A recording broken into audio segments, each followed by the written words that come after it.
First of all, this is a special privilege and honor for me to present a lecture here in Cologne, speaking at the University of Cologne, one of the oldest university in Germany, and speaking in the city, which was one headed by the eminent European statesman Konrad Adenauer, one of the founding fathers of the European Union.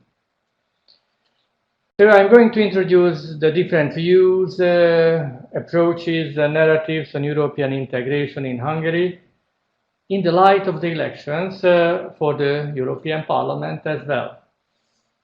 Well, if we have a look on the recent history of connections, relationships between Hungary and the European Union, the EU, we may say that it has started as a fairy tale. Hungary submitted its request for accession in 1994, so 25 years ago. And our country was a strong candidate, a well-prepared student, a good pupil, actually. So 10 years later, the dream came true. Hungary became a member of the European Union. Now there is even a building of the European Parliament in Brussels, which has the name of the first Hungarian Prime Minister after the fall of the communism, Mr. József Antal. Moreover, Hungary was the first member state which ratified the Lisbon Treaty on the new constitutional structure, on the new constitutional architecture of the European Union. So the Hungarian parliament was extremely enthusiastic, and it has ratified actually that brand new treaty a few days after the signing of the document in December 2007. We wanted to be the very first, at least the Hungarian parliament wanted to be the very first, demonstrating our enthusiasm for the European cause, for the European Union. We may add that a significant majority of the Hungarian citizens support the good cause of the European integration, according to all opinion polls and statistics. I would not speak about Euro enthusiasm or Euro enthusiastic society, but definitely a Euro optimistic society, I would say, because the majority of the Hungarian society people consider the European Union, the European integration as a good thing, as a value.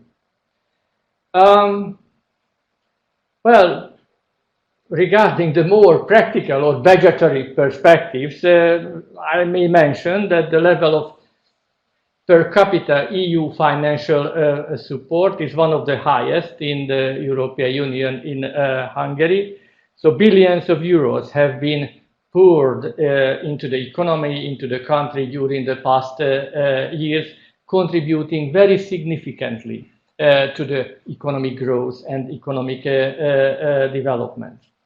And hundreds of thousands of Hungarians work in other EU countries. They live in different member states. They really exercise the fundamental economic freedoms of the European Union. And still, I arrived to Cologne from a country which recently earned an obscure and highly controversial reputation, frankly, regarding its commitment to European values and to the European Union. So it seems as if I came from an ideological battlefield, actually from a battlefield of different narratives on Europe. Well, traditionally, I would say that there are two major narratives in Hungary regarding Europe, regarding the role of Hungary, regarding the history of Hungary. And these two different approaches, two different narratives, obviously have an impact on our relations to the European Union. According to the first narrative, Hungary belongs to Europe from the early medieval ages, when our first king, Saint Stephen, baptized the Hungarians. And there are other pillars of this strongly European-minded narrative, emphasizing that Hungary defended Europe, defended Christianity for centuries against the Turkish or Ottoman Empire, against the invasion of an alien culture and power. Hungary is considered by this narrative as a shield of Europe. We may add that during the 19th century, Western Europe, Germany, France, England were firm points of references for the Hungarian political and cultural elite. It was strongly influenced by the development in those countries. Jumping to the 20th century, this narrative emphasizes, points out that actually the Hungarians followed and defended the European values during the revolution in 1956, when they have rejected communism and Russian occupation. And 3 decades later, we may continue this narrative. 3 decades later, the Hungarians wanted to return to Europe, to the European path of development, when they cut through the iron fence, the iron curtain on the border between Hungary and Austria in 1989. However, there is another competing, although partly overlapping narrative in Hungary. So there is no Chinese wall between the two narratives, but this is an independent narrative about independence, about freedom fights, and about the defense of sovereignty. With some exaggeration, we may describe the past centuries of Hungarian history as a series of freedom fights. There were several freedom fights against the Habsburg reign, against the Austrian Empire, and later against the Soviet Empire.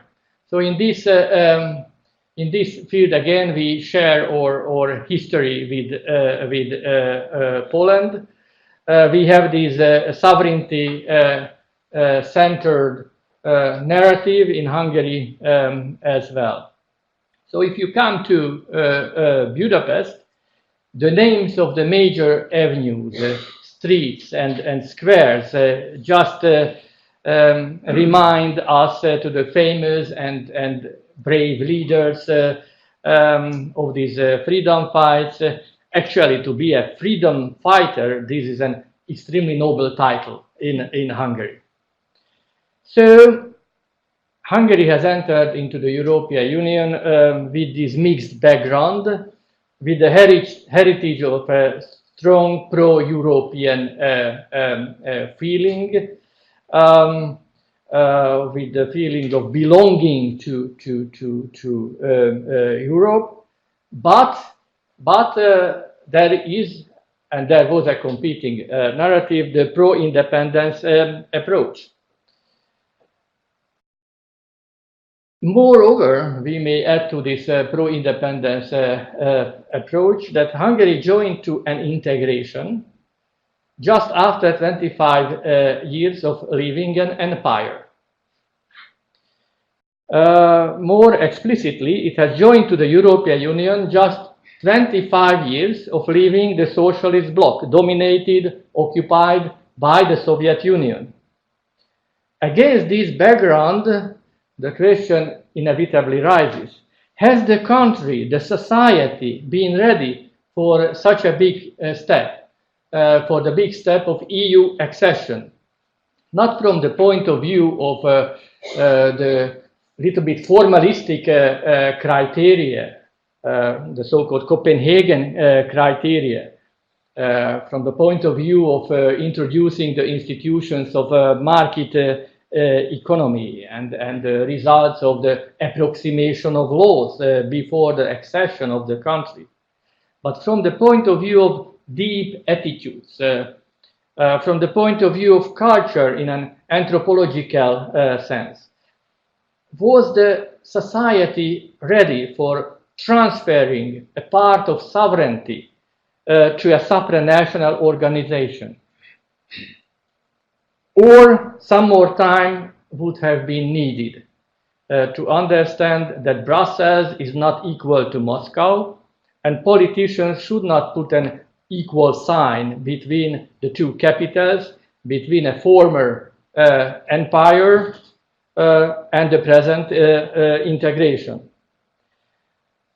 Of course, the suspicion against the European Union and the integration is not unique. I may recall here a document which is perhaps not very well known, that is the so-called Paris Statement, entitled The True and the False Europe. And it was published in October 2017, so just 2 years ago, less than 2 years ago. And this statement was signed by not by heads of states or governments, or by the leaders of the European institutions, but by prominent intellectuals, academicians, professors coming from England, Belgium, or from Hungary. That is the Paris Statement, a new approach, a new right-wing intellectual approach regarding the European integration, and this is a highly critical one. According to this statement, the current false Europe is, I will quote it several times, is fragile and impotent, a world beyond nations and culture burdened by several mistakes. According to this document, the European Union does not acknowledge that, I quote again, Christian roots nourish Europe, and the fact that the true Europe is a community of nations. The statement, the Paris Statement, is actually a stockpile of negative remarks about the European Union, which is, I cite, an empire of money and regulations. So the Paris Statement rejects the false claim that there is no responsible alternative to the artificial, soulless solidarity of a unified market, a transnational bureaucracy. So this is a document created by several intellectuals in 2017. However, we do not know what kind of scenarios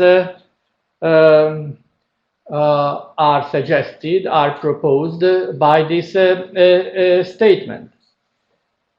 It is perhaps the Europe of nations, which serves as a model for the signatories, for the intellectuals, but they seem to forget about the fact that Europe between the two world wars was not always a happy and safe and pleasant place. Some are imagining it to have been. Not to speak about the 100 million dead people who died in the terrible wars. So this document is fairly one-sided, but represents a way of thinking. And if we have a look on the statements and the programs of right-wing populist parties, we will realize that there is much in common between that document and the program of those right-wing populist parties. Okay, so now on the position of Hungary and the Hungarian government before and after the European elections. It seems that during the past decade, the government of Hungary followed the independence narrative, tainted with some anti-liberal narrative as well, the already mentioned idea of illiberal democracy, emphasizing community values, family values, common good as against individual liberties. But the centerpiece of in the argument of the Hungarian government is independence and sovereignty. Even the terminology used by the members of the government is very, very telling. Our prime minister always goes to Brussels to fight or to win a battle, never to solve a problem with a common effort. So this is quite symbolic. If you want to understand the stakes we have to start with the strategy of the Hungarian government. Of course, I distilled this strategy from the facts. It was never announced, but I think this strategy in its essence, the aim of weakening the European Union as a supranational organization. The government does not admit clearly, openly, that this is the purpose, the very purpose, weakening the supranational characters of the Union. The members of the government just speak about reform of the European Union. But the real intention is revealed by, for example, by the constant attacks against the European Commission. The European Commission, which is, we know very well, the engine and the guardian of EU law, the sole institution that can initiate EU legislation. So Brussels has been under a constant attack in Hungary. It has to be stopped each day, according to the communication of the government, according to the media, because Brussels supports migration, because Brussels, for example, wants to oppose certain governmental policies, measures, supporting, boosting childbirth, and so on and so on. And there are constant accusations that Brussels, the European Commission, builds an empire.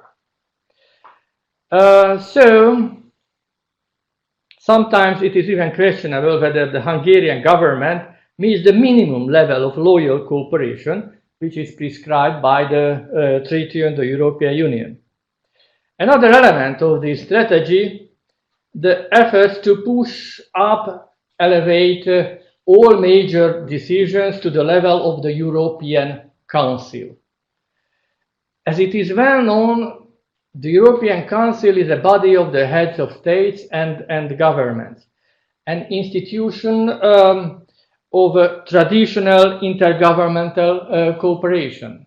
So its decision-making system is completely different to the decision making in the Council of Ministers, because decisions are made by consensus in the European Council, which means a veto power, a practical veto power for any state in the European Council. So it brings a kind of veto power for Hungary as well. That is why it is this institution is so much favored, for example, by the Hungarian Prime Minister. But there is, of course, a risk of creating a very insufficient decision making in the European Union if we bring all the major decisions to this institution, to the level of the European Council, which was thought to be just to solve the most knotty major political problems. The next telling element regarding the Hungarian approach towards the European Union, I mean, approach of the present Hungarian government, is the outright rejection of the accession to the European Public Prosecutor's Office. The reason of this rejection is allegedly protecting the national sovereignty. Some people may believe this, but in fact, this position serves sheltering the interest of a narrow layer of the political and economic elite, those who profited from the diversion of EU funds and supports. And they do not want to have an independent organization which has the power to investigate, to prosecute, and bring to courts those crimes against EU budget, such as fraud and corruption.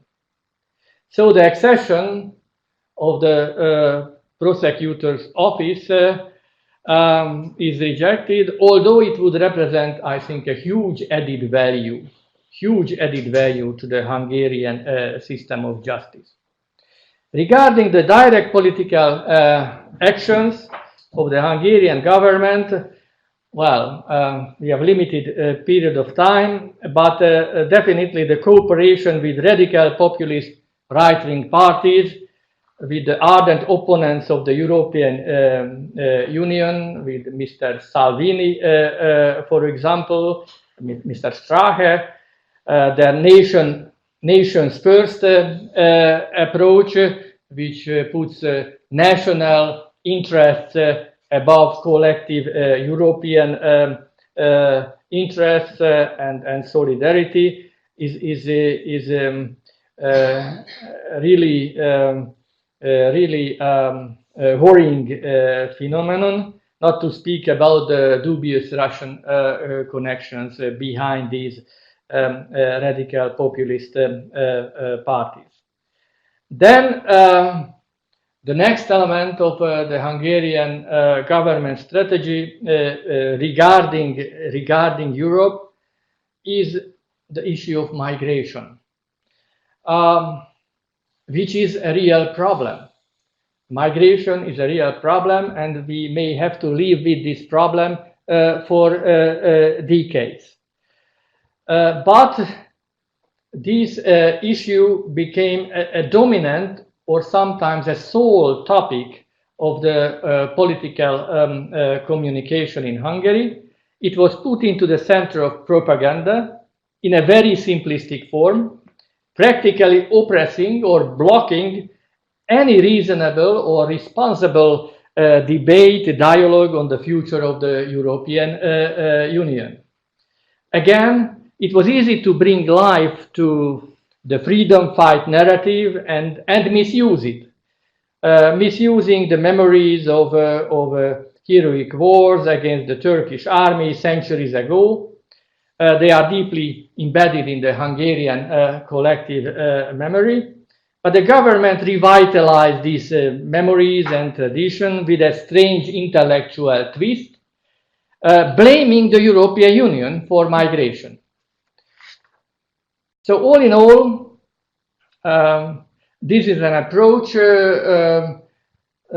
tending to weaken the European Union as a supranational organization, although this is a contradictory approach.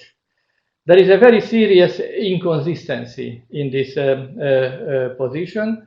The present Hungarian government seems to prefer, on one hand, a weak European Union. On the other hand, it wants to keep the advantages of the internal market and would like to maintain the pumping of EU funds, financial sources to Hungary, forgetting about the fact that a weak European Union with limited competencies would not have the power to collect and channel these financial resources to other countries. But this is the fact. Perhaps United Nations, an intergovernmental organization, or more likely the really weak former League of Nations would be a proper example for the Hungarian government. We may add that the government has never gained an authorization in elections for such a policy as against the European Union. Of course, the ruling party, Fidesz, won 3 times the elections in Hungary, but it has never presented a credible program on European affairs. So the elections were mainly on the trust towards the head of the ruling party, but actually the program was missing. The program was missing on the European Union as well. Well, regarding the results of the last elections for the European Parliament, the election machinery of the ruling party, together with the media, hugely influenced the media, were able to win the elections, although they did not win a 2/3 majority as they have expected and anticipated. But there is a new development in Hungary. Out of the sudden, out of the blue, a new party called Momentum occupied the 3rd, or in many constituencies, the 2nd place in the political landscape, organized by young devoted politicians. Several of them returned from the European Union, from Western Europe, with strong belief in Europe and in the Union. They represent the other narrative in Hungary, the pro-European tradition. For them, the European Union is a peace project. It means that the Erasmus program and free movement and cooperation, so they bring a new attitude, and one day they may change the tide in Hungary as well. Well, if I have still some few minutes, then I would refer to the significant developments on European scale, the results of the European elections. The challenges were huge, actually, in the European Union before the elections. I would say that the challenge was that if we want to keep European integration in the long run, it is necessary to have a political backup, which cannot be created via political abstractions and rules and regulations. So the real stake of the European election was the following: is there an existing cross-border political community, a political will at least on European level, which can counterbalance the rising radical political parties and their agenda. Well, fortunately, the supposed nationalist, populist breakthrough simply did not happen in the European scene. Somewhat paradoxically, this is to a certain extent the consequence or the result of the aggressive rhetoric and cross-border cooperation of the right-wing parties, for example, in Italy or in Hungary or in Poland.